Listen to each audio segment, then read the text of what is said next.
Live from WRAL News headquarters in Raleigh, your number one source for local news. WRAL News, coverage you can count on. Afternoon sunshine will bring us to nearly a record high. We could break it in some places. We also have the potential for an isolated shower this morning. I'll walk you through it. Deadly stabbing in Durham. Police are looking for a suspect after someone was killed along the American Tobacco Trail. What we know about the investigation this morning.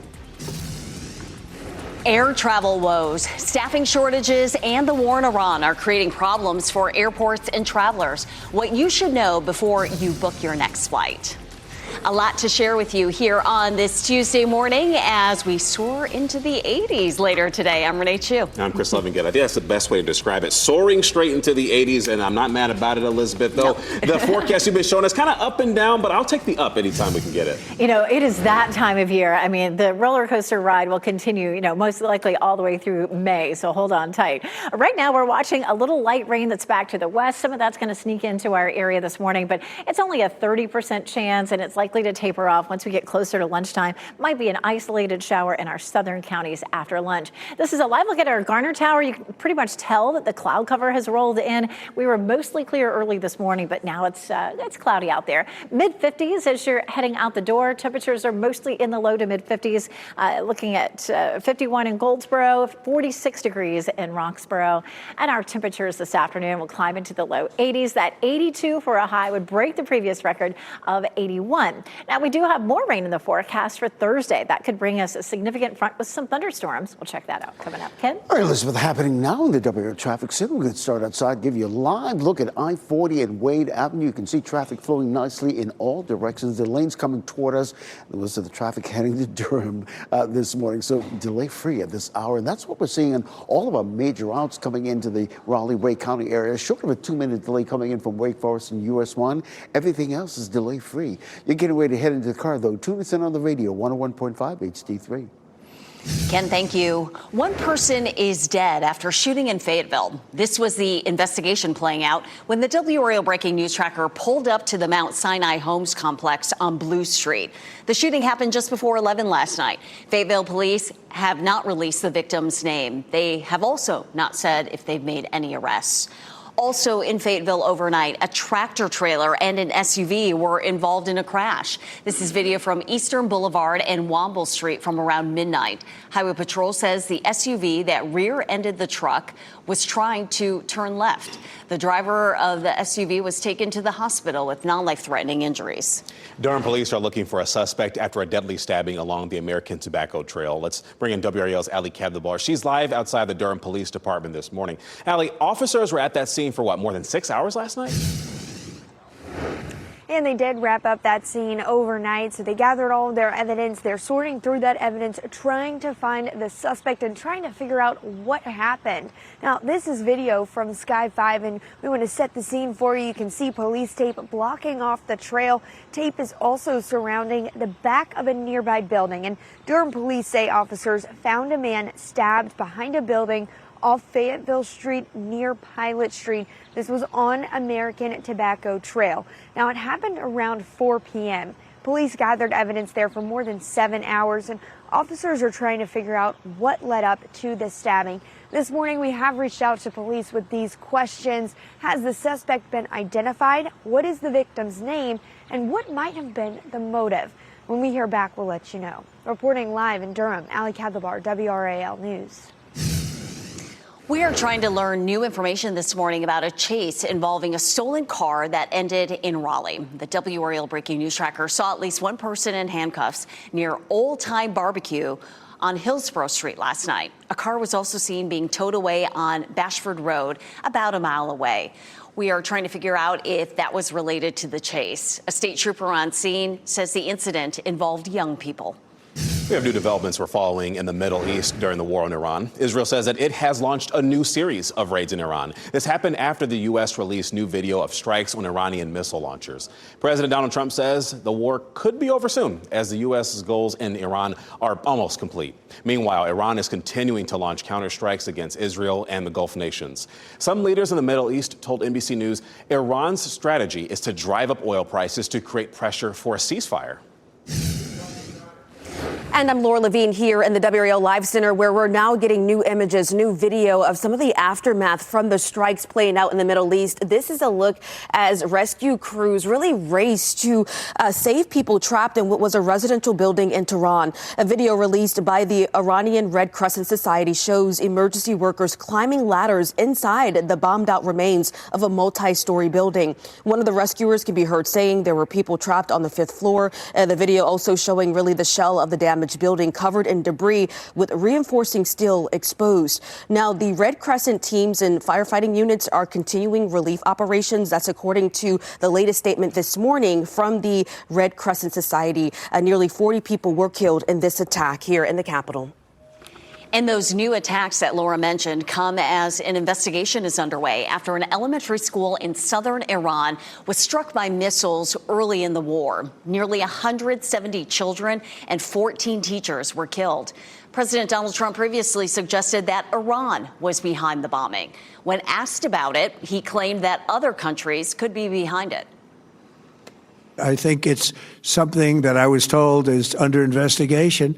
But Tomahawks are used by others, as you know. Numerous other nations have Tomahawks. They buy them from us. But I will certainly, whatever the report shows, I'm willing to live with that report. He mentioned Tomahawks. Weapons experts have identified the missiles as Tomahawks, which Israel and Iran do not have. Defense Secretary Pete Hegseth says the strikes are under investigation. Well, Renee, the cost of gas is up again this morning because of the war on Iran. AAA released new numbers at 3 a.m., and they show the national average at $3.54 a gallon. In North Carolina, $3.30, and in Raleigh, $3.34. We spoke with a petroleum analyst from GasBuddy about how much higher these prices could go. It is not a horrible idea to fill up. The prices are going to increase, especially on the gasoline side, an additional 20 to 50 cents per gallon this week from where we already are. And that isn't based on predictions of what will happen in the conflict. That's what's already happened. Actually, you can use the fuel tracker on our WRAL News app. This will help you find the lowest cost of gas wherever you go. Just search fuel in the app. JetBlue issued a ground stop for all of its flights because of a system outage this morning. The ground stop was lifted around 3 a.m. after about an hour's time. The war on Iran is also affecting air travel. Jet fuel costs are rising. WRAL's Kelsey Coffey is live at RDU this morning. Kelsey, not only are fuel costs going up, TSA is also dealing with a staffing shortage. Yes, Renee, and that's starting to impact airports nationwide, but we're not really seeing any issues here at the TSA security line at RDU this morning. But your next plane ticket is expected to cost a lot more due to rising fuel prices. NBC News reports the price of U.S. crude oil is up nearly 70% since the start of the year, and it's risen more than 35% in the last week amid the war on Iran. We spoke with travelers about how they plan to budget for more expensive airline tickets. We just have to pick and choose our battles like everything else. Yeah, and we may not fly the airline we want to. We have to price between the airlines. Another issue that could affect your travel, long security lines. Airports nationwide, including Atlanta and Houston, are warning people that security lines may be up to 3 hours long, as we're now a month into the partial government shutdown that's impacting TSA.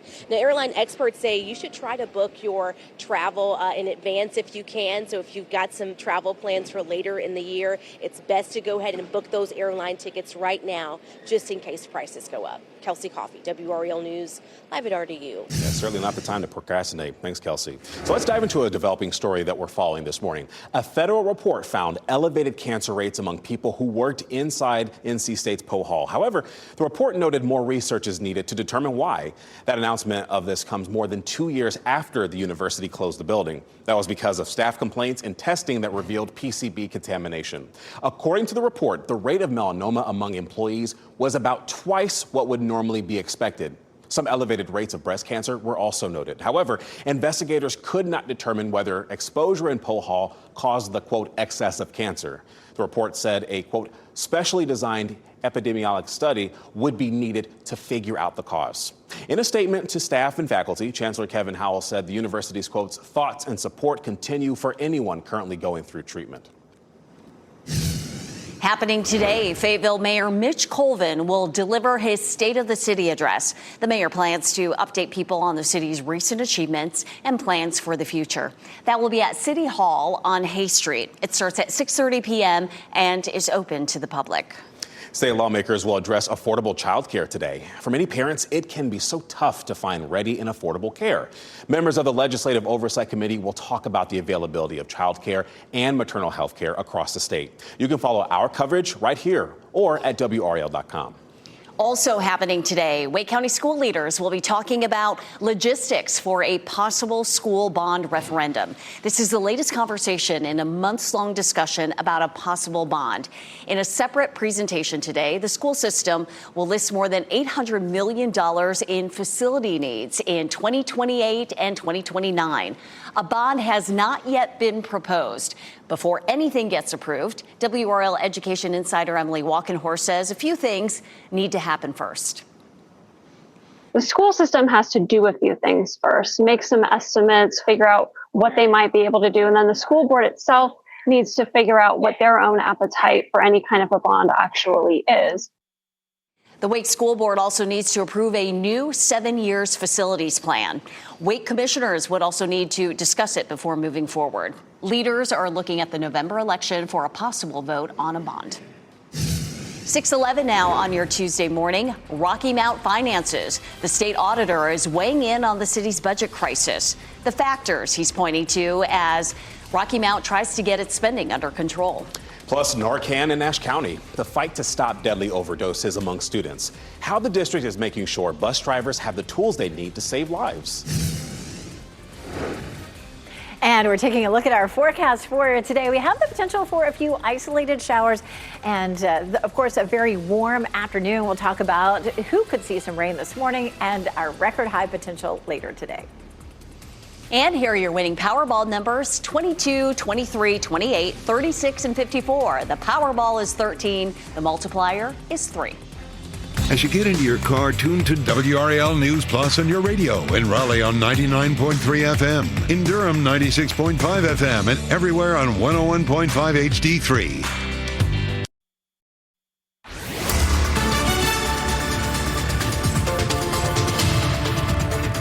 6:14, starting with dual Doppler 5000 radar. Some light rain right around the Triad area and down towards Charlotte. That is moving our way, but there's not much here. We're just going to see a few isolated showers that roll through. The best chance of it's likely to be between now and around lunchtime, with a small chance in our southern counties after lunchtime. But boy, we get to lunchtime, we should start to see the sunshine coming out. It's going to be a pretty day and a pretty warm day too. Boy, Franklinton, I think, is looking forward to next week when we go to St. Patrick's Day early in the week. It's going to be a little bit cooler by then. I love all of their decorations. It's just so much fun. Our Garner Tower this morning, you can see some cloud cover. Our temperatures are in the low to mid 50s for the most part. Southern Pines are all of a sudden showing up at 64. I feel like that is probably just a little bit of bad temperature data coming in. Planning for your day today at the bus stop this morning, could be a sprinkle or two, mid 50s. At lunchtime, looking great, and lots of sunshine this afternoon as you're coming home from work. 80 degrees. Ken? All right, Elizabeth, weather and traffic every 10 minutes happening now. We're picking up a little bit of congestion coming in on the Highway 64 lanes, I-87 coming in from Zebulon, but really nothing that's going to make you late if you're coming in from that neck of the woods. But really and truly, I want to bring your attention to this scratch just north of I-540. You're coming in from Holly Springs this morning. It's on 401, just on 1010 Road. Right now, we're not picking up any delays in the area, but be mindful of the police activity. Coming up, we'll let you know if I see any delays on any of the other major routes heading into the Raleigh-Wake County area, Chris. All right, sounds good, Ken. Thank you. A months-long investigation reveals what led up to a financial crisis in the city of Rocky Mount last year. According to that report released yesterday, overspending, instability in leadership, and lack of council oversight, these were key things. State Auditor Dave Bullock blamed much of the city's financial trouble on former city manager Keith Rogers. He says the city's cash and investment balances declined by about $80 million during his tenure, and residents are paying for it. While he was employed, the city council failed to effectively monitor the significant overspending taking place. And this is a story of checks and balances for 2 years. And the fact is there were none in Rocky Mount. Now, we did reach out to the former city manager. We have not heard back yet. The report included a list of recommendations to put the city back on track. A man wanted for a 1995 murder in California was arrested in Goldsboro after a shot spotter notification. Police were called to a home on Virginia Street Friday. They say Jose Hasso was holding a gun and was barricaded inside a home for 45 minutes before finally surrendering. Hasso was charged with firing a gun within city limits and resisting police. During the investigation, police learned Hasso was a fugitive from California, wanted in connection with a murder from 1995. He is in jail without bond. An overdose stopping medication will now be available on Nash County school buses. The school district completed its rollout yesterday, and we're talking all 115 buses now equipped with the overdose reversing drug naloxone. They also have a device called a one box. Basically, it explains how to use the naloxone and how to care for a victim until first responders can come. Hopefully they'll never crack one open on a bus, but if they do need one, it's there. The district says bus drivers and monitors have also been trained on these boxes. The boxes were paid for with money that Nash County received as part of a settlement with opioid manufacturers. An internet provider is behind schedule on installing new lines in Johnston County. The county says Brightspeed is nearly a year behind. The company is working on installing high-speed internet for businesses and homes, but they need utility companies to give them access to the poles. Brightspeed says the utilities have not been able to keep up with demand from all the fiber companies expanding around the state. As the ocean water warms up, we are seeing more shark activity off the North Carolina coast. Nonprofit group O-Search is monitoring several great whites that have surfaced off the coast. The sharks were previously fitted with GPS trackers. There are now several in our waters at this time, and researchers say that tracking these animals, this is a valuable tool. Despite their fearsome reputation, sharks actually rarely bite humans. Those attacks are almost always by accident, Renee. Nothing like a close-up of a shark to jolt you awake on this Tuesday morning, right? We're okay. We're ready to tackle this Tuesday. And we are ready for the 80s, Elizabeth. Yeah, I mean, the 80s are going to make you feel like, heading to the beach maybe. For and, sure. It won't be a bad weekend for that, but it is going to be a little bit cooler over the weekend because we'll end up with this cold front on Thursday, and that's going to help to drop our temperatures just a little bit behind it. But we could see a record high today and tomorrow. Some active weather overnight last night back here across Alabama and Georgia. We had some severe thunderstorm warnings. None of that for us this morning, but we are looking at this stationary front back to our south and west, sending a few showers our way, mainly around the Triad area right now. But here's how it looks on Futurecast. We do have cloud cover that's started to stream in and a chance of a shower between maybe 8 and 10, and then potentially another sprinkle down south later on in the afternoon. Most of us are going to see lots of sunshine starting late morning into lunchtime. 30% chance of some rain between now and then, but it'll be light and patchy. It's not going to be heavy enough to cause us any real problems for the morning commute. This is a look at our Garner Tower, and you can see lots of cloud cover as we're looking over toward Garner.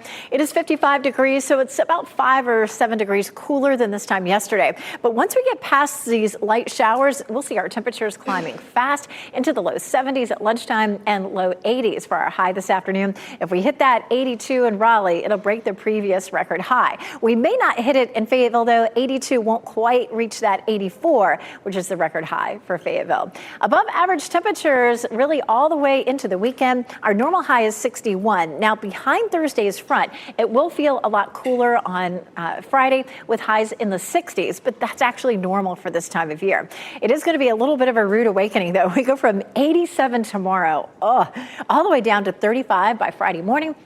So there could be a little bit of patchy frost. Keep checking back. If temperatures end up any colder than that, you may need to think about protecting your plants. It may be that the Weather Service issues a frost advisory for us on Friday. We'll watch out for that. But it does look nice for the weekend. Highs will be in the 70s. A chance of more thunderstorms late on Sunday, Ken. All right, Elizabeth, we appreciate that. Here's what you can appreciate. You're getting ready to head out the door. Boy, things have picked up, but flowing nicely in all directions. This is the northern loop of the Beltline, I-440 and Ridge Road. As we widen out now the view give you a look from 87 440 split all the way over to Wade Avenue. Nothing but clear sailing on that northern loop of the Beltline. Similarly, the southern loop as well. We do have that crash down there in 1010 Road and just north of the Holly Springs. We're not seeing any delays in the area right now, but right now we're just picking up a 1-minute delay coming in from Wake Forest and 1-minute delay from Nightdale. All the other major routes are delay free. You're getting ready to head into the car. Tune us in on the radio, 101.5 HD3. Your time is 6:22 this Tuesday's morning. March Madness scams. We're talking about with Duke and UNC and NC State tipping off postseason play in Charlotte this week. 5 on Your Side explains how to make sure you're not scammed if you're looking for tickets. And overuse of cell phones. The data that shows just how much young people are using their phones a day.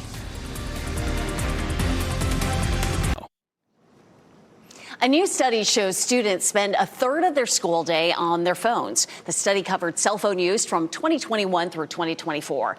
And it shows students spent a third of their day on their phones instead of learning. Starting this year, North Carolina schools are required to have strict rules on cell phone use. A WRAL report last year showed a lot of gaps in schools' approaches. Researchers say it is a tough problem to solve in schools and at home. This What's Trending report is sponsored by Call Dad AC and Heating. News about the new Super Mario Brothers movie and a race to celebrate America's 250th birthday. And to talk about that this morning, we have Ken Smith and What's Trending. All right, so let's start with that new Super Mario Galaxy movie, adding a new star to its cast. Donald Glover now cast as Yoshi. He's joining a cast that already includes Chris Pratt, Jack Black, and Anya Taylor-Joy.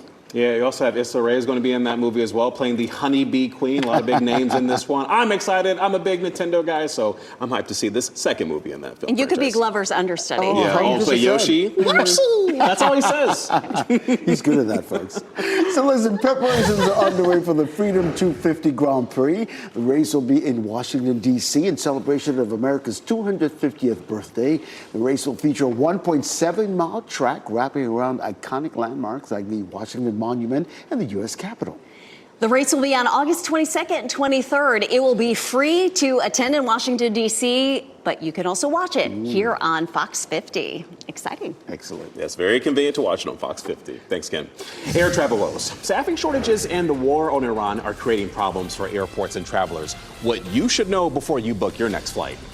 And a deadly stabbing in Durham. Police are looking for that person after someone was killed along the American Tobacco Trail. What we know about the investigation this morning. And I'm tracking a few isolated showers that are to our west. I'll show you when they could arrive and if you'll see this for your morning commute.